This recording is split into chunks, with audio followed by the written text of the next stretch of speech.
Palabra y vida. Con el padre Manuel Horta, desde Sevilla.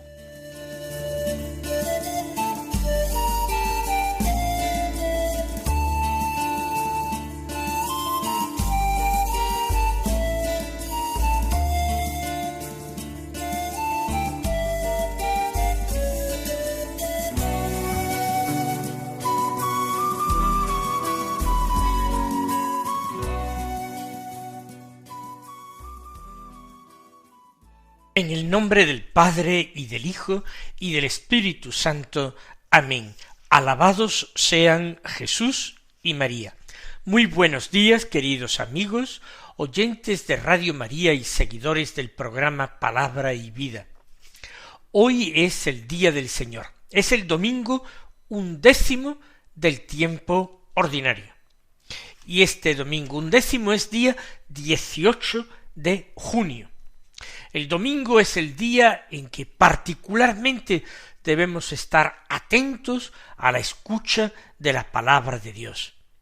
El Señor habla a su pueblo, habla a su iglesia el domingo, día en que es convocado precisamente para recibir el pan de la Eucaristía, para celebrar el memorial del Señor, para meditar juntamente, comunitariamente, la palabra de Dios.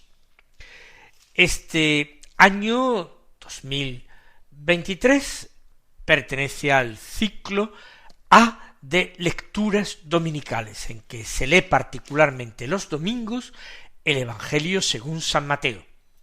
Ahora, en este momento, en la semana ya 11, también estamos escuchando los días feriados, los días entre semana, el Evangelio de San Mateo.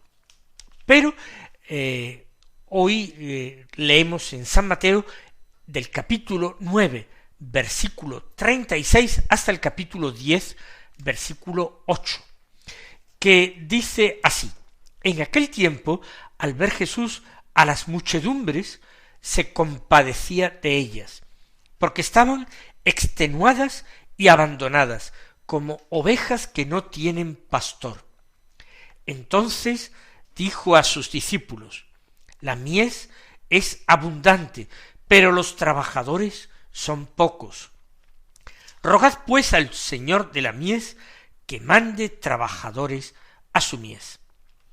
Llamó a sus 12 discípulos y les dio autoridad para expulsar espíritus inmundos y curar toda enfermedad y toda dolencia. Estos son los nombres de los 12 apóstoles. El primero, Simón llamado Pedro, y Andrés, su hermano, Santiago el de Zebedeo, y Juan, su hermano, Felipe y Bartolomé, Tomás y Mateo el publicano, Santiago el de Alfeo y Tadeo, Simón el de Caná, y Judas Iscariote, el que lo entregó.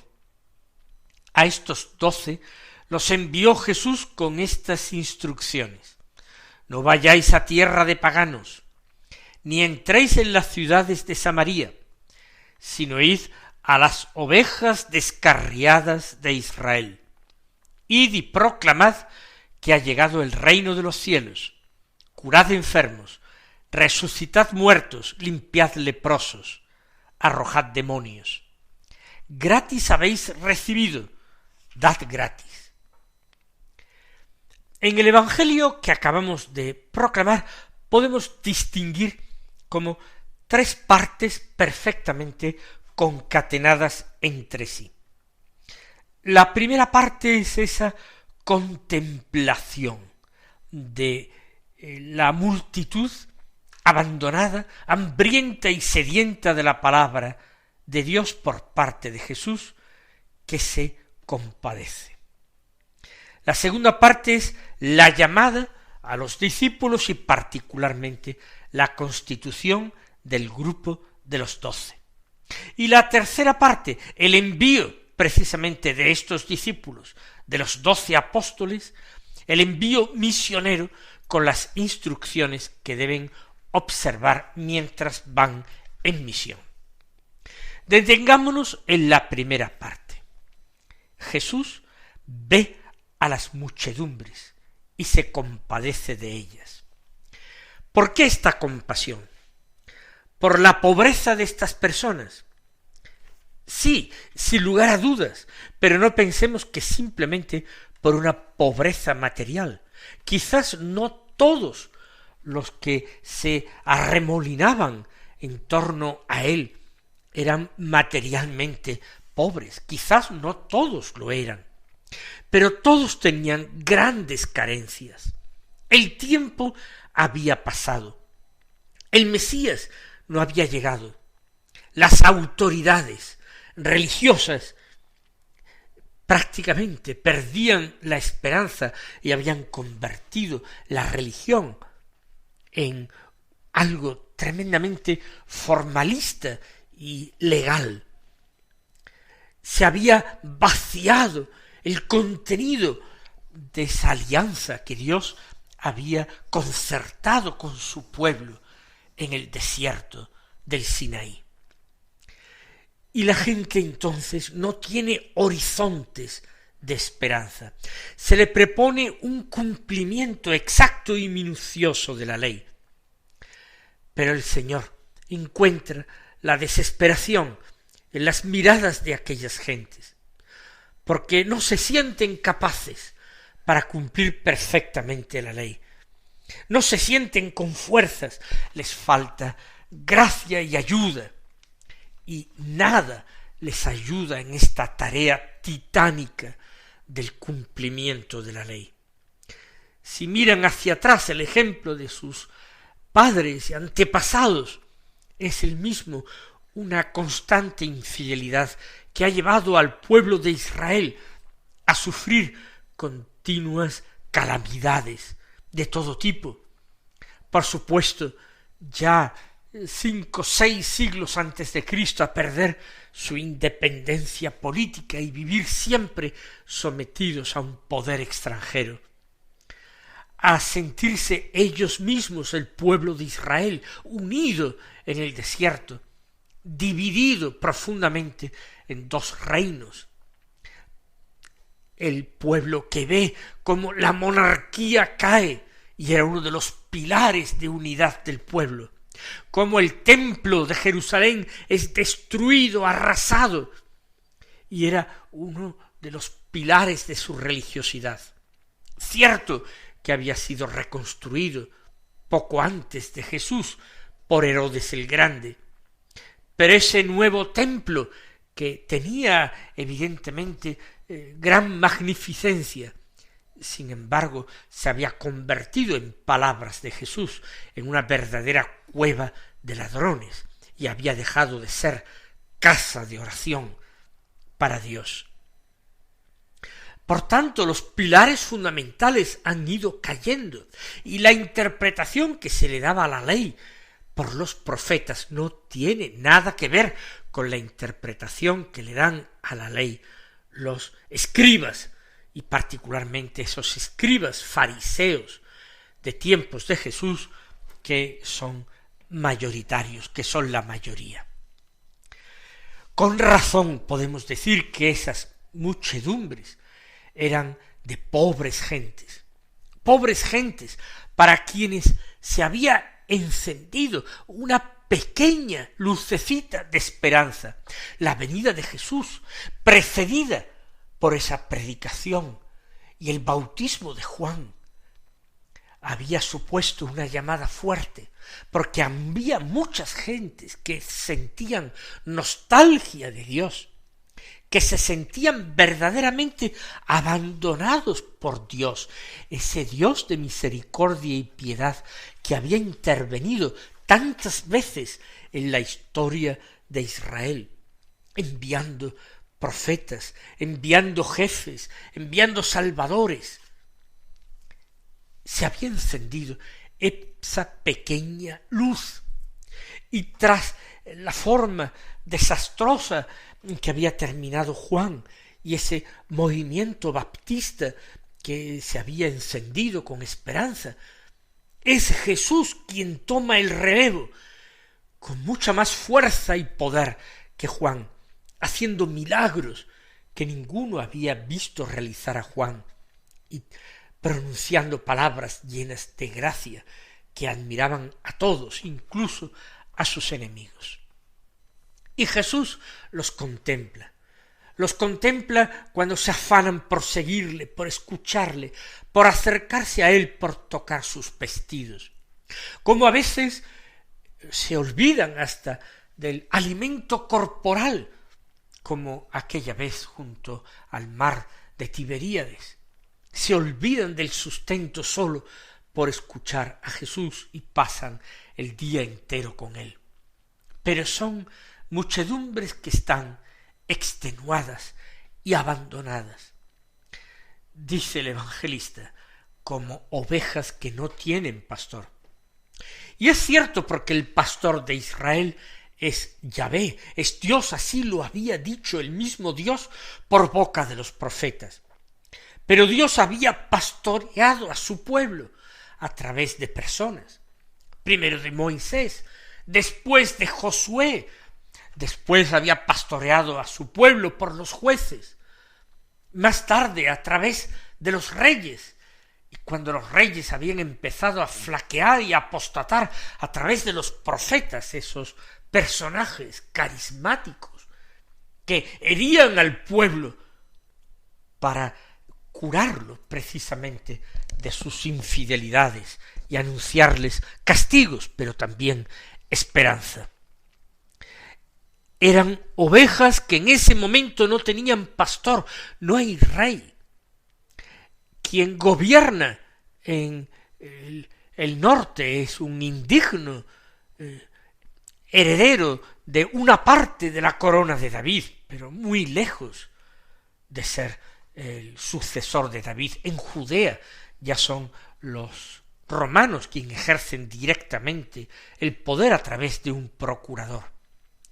Y los sumos sacerdotes solamente están preocupados por conservar su estatus, su prestigio, su poder de autoridades religiosas y morales, su poder económico, incluso por las pingües ganancias que deja el templo.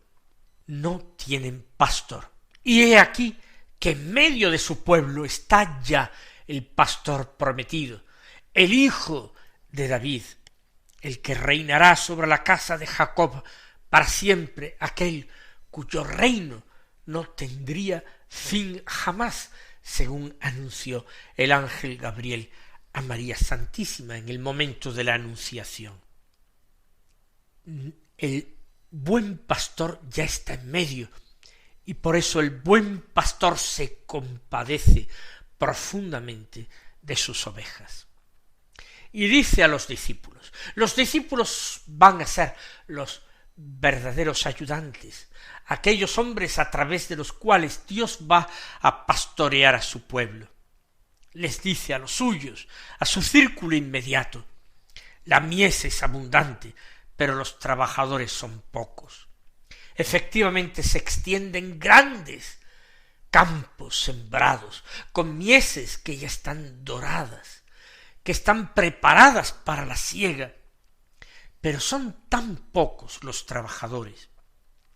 De momento el Señor cuenta con 12, pero a ellos les ruega, al Señor de la mies, rogadle para que mande trabajadores a su mies, para que mande más, para que los mande fieles, comprometidos, llenos de amor para Dios y de amor para sus hermanos, a los que han de anunciar la palabra, a los que han de gobernar y pastorear con autoridad apostólica, a quienes han de alimentar con la palabra, a quienes deben curar de sus enfermedades, principalmente de sus enfermedades morales, a través del ejercicio de la misericordia, perdonando pecados, pero también tienen que curarlos de todo tipo de enfermedades y dolencias.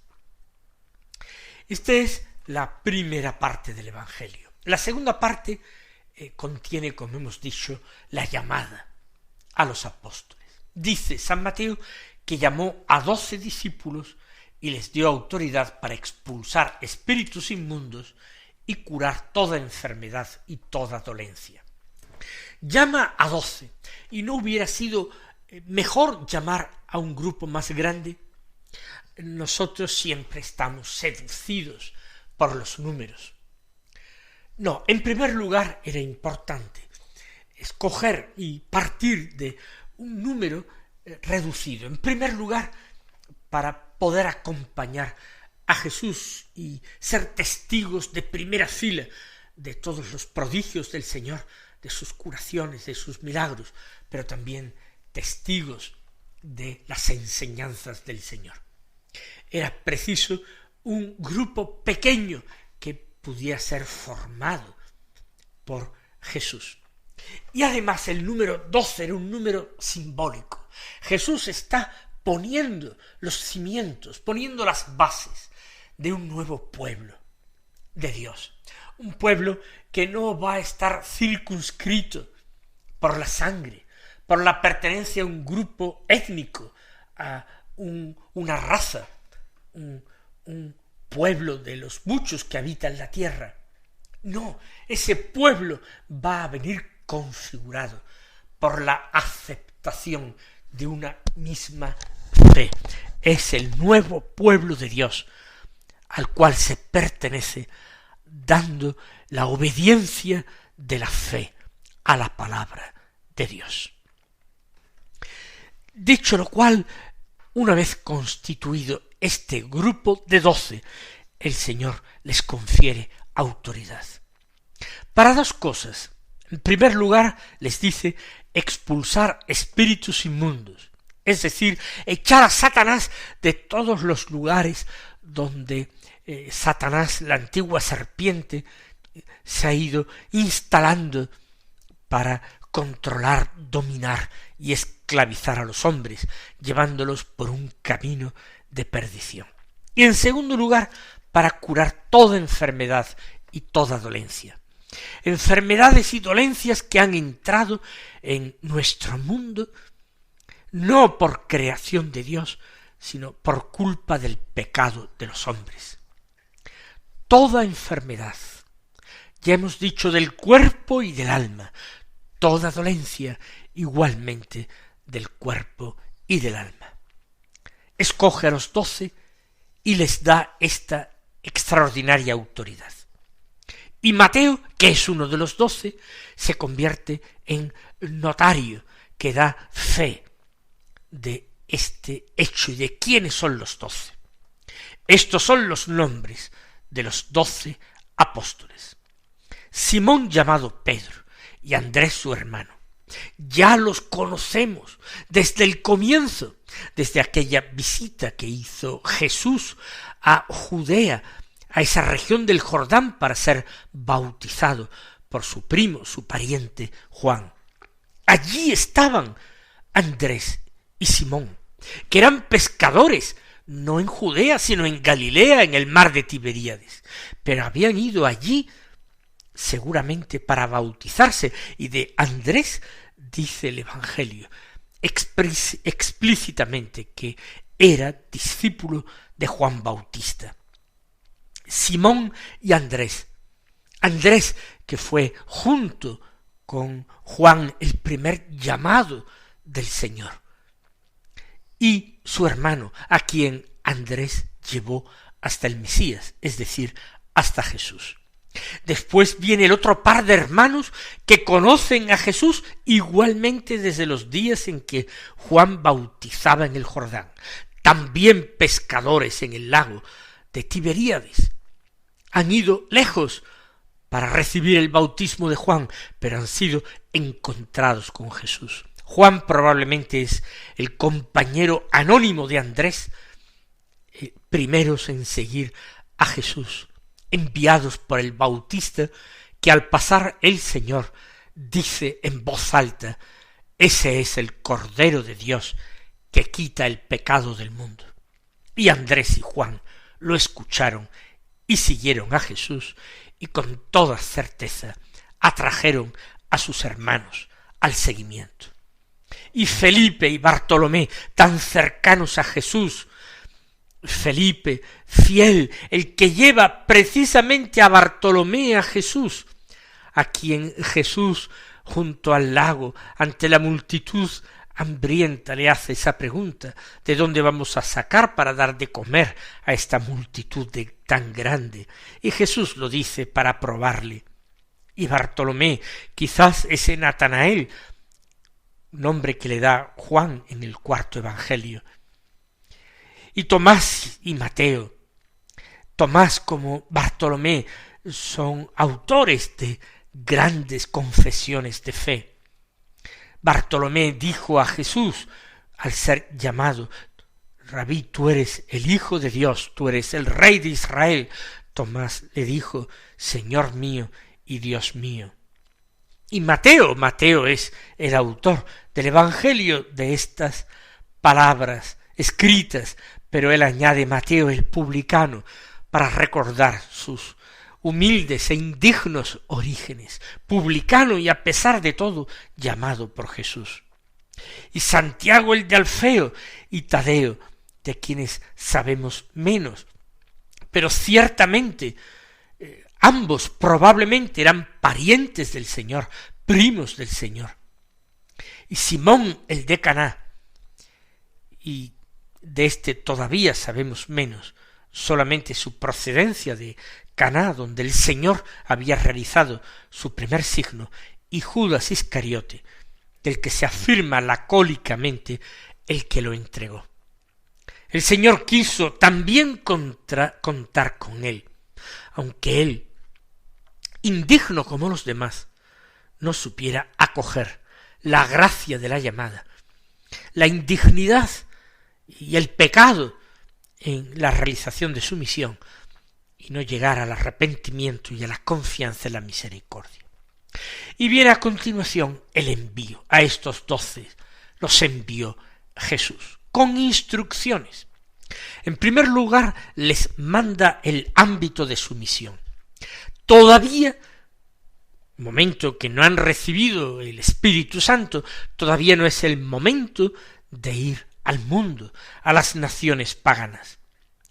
De momento es la ocasión de ser enviados a Judea, ni siquiera a las ciudades de Samaria. No, Galilea y Judea serán el campo de su primerísimo apostolado.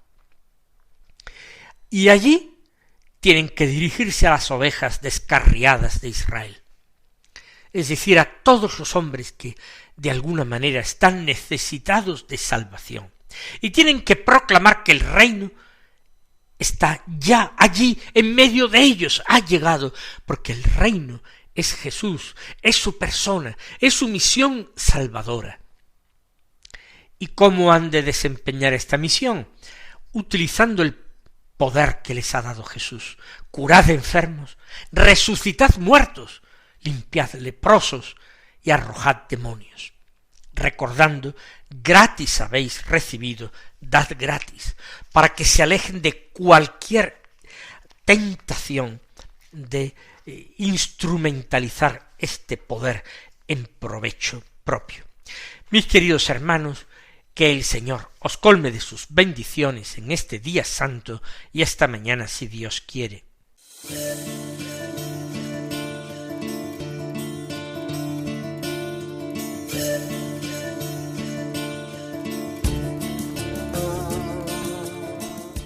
Han escuchado en Radio María Palabra y Vida, un programa que dirige el Padre Manuel Horta.